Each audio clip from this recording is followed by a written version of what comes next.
also all the boys to the beach. What's going, ladies and gentlemen, for Bridget McKenzie, your national senator based in Wodonga. She's a rock star. COVID's been very kind to her. Look, $1 million, darling. Now, 11 weeks has been the marathon for this particular... It seriously has, Paul. We've been living the reality of city-centric decisions by premiers of all persuasions in this community, which, as you said, operates as one and has for 120 years. We're very proud of who we are, where we come from and what we do here. And we've seen the negative impact on our families, on our kids, on our businesses and our future as a result of premiers in Macquarie Street and Spring Street. Macquarie Street not understanding, Spring Street absolutely screwing up contact tracing and quarantine that has put us in this place. But, yeah, thank you. And as the Mayor earlier said, this is an amazingly resilient community. We do the right thing, we get on with it. But, you know, since COVID arrived in this country, our whole community, which services 250,000 people, has seen less than a handful of cases, and that's the reality. And so it's a bit confusing for us of why we have to go through this. But also, you talk about that city-centric, not just decision-making, but the way that a lot of people think decisions are being made, which is, oh, yeah, no, that's open now, isn't it? Like, you guys are open again because you've got a bubble. But it was you said it to me before, that 50 Ks is a trip to netball. Absolutely. I mean, that is your morning school trip for so many families, let alone your trip to work, which can be in excess of 100K.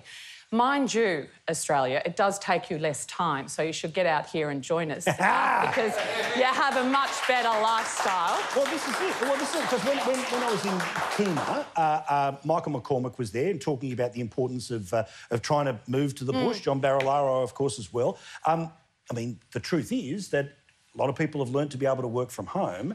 You can work from home in Wodonga just as easily as you can in, you know, Woden or anywhere else. Absolutely, and the ski fields are a couple of hours away and we've got a great lake you can sail on in summer. So, you know, the livability is absolutely here, and I think that's what our government's been focused on, is growing that connectivity. So not just road and rail, but obviously digital connectivity, which is fantastic to be able to come out here and still be able to trade with the globe. What's an example of, again, is it the borders the main issue here now about the one decision that needs to be made to get back to normal? Because I was literally talking to someone in your shop in the main drag a little bit earlier today who still was, oh, well, we've got to take it slowly, see what happens. But... Well, we've got to get the balance right, Paul. This is a global pandemic. This is a highly contagious virus, right?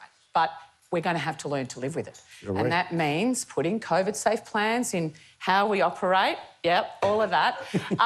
But it also means not ruining our economy and putting millions of Australians out of work and ruining the future of young Australians.